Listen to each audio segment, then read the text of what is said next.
Hello friends, आज आहे Sunday म्हणजेच फन डे आणि खूप सारं फन करण्यासाठी आम्ही मुलांना घेऊन आलो आहोत मॉलमध्ये. आणि मी या मॉलमध्ये विहाला खूप महिन्यानंतर आणलंय, त्यामुळे ती खूप एक्साइट आहे सगळे गेम्स खेळण्यासाठी. हे आहेत आमचे दोन चंगू मंगू. आणि विहाला इथे आलं की पहिलं हिला बाईकवर बसायचं असतं राऊंड मारायला, नंतर मग कारमध्ये बसायचं असतं. व्योमला कळायला लागल्यापासून तो फर्स्ट टाइम मॉलमध्ये आला आणि तोही जाम एन्जॉय करतोय. आणि ही कार एवढी भारी दिसत होती ना, त्यात म्हणून मी व्योमला बसवलं, त्यालाही खूप आवडलं आणि त्याने पण मस्त राऊंड मारले.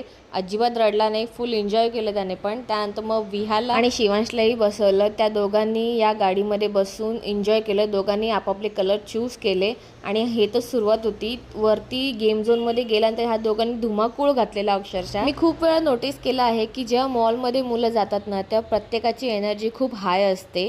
ह्या दोघांची तर एनर्जी खूप हाय होती, त्याचबरोबर व्योमची पण होती. बिचारा त्याला काहीच कळत नव्हतं, पण तरी तो खूप खुश होता हे सगळं बघून. नंतर मग काय, ह्या दोघांना जेवढे गेम्स येत होते खेळायला तेवढे सगळे त्यांनी गेम खेळलेत आणि त्यात ते जिंकतही होते. त्यामुळे त्यांच्या एनर्जी अजून हायर होती. ते बघा किती उड्या मारून मारून नाचतायत अगदी दोघंही. आणि काही काही गेममध्ये आम्हाला मदत करायला लागत होती, कारण की त्यांना ते जमतच नव्हतं. आणि नंतरच्या गेममध्ये तर व्योम पूर्णपणे घाबरला होता. त्याला असं वाटलं की कुठे मला ह्या लोकांनी ठेवलंय. पण जसे त्याने बॉल बघितले तसं रडण्याचं बंद झाला आणि तो फुल एन्जॉय करायला लागला. आणि नंतर गेम बंद झाल्यानंतर तो बॉल टाकायला लागला. एवढे सगळे गेम खेळून सुद्धा मुलांचं काही पोट भरत नव्हतं, त्यांचं अजून गेम खेळणं चालूच होतं.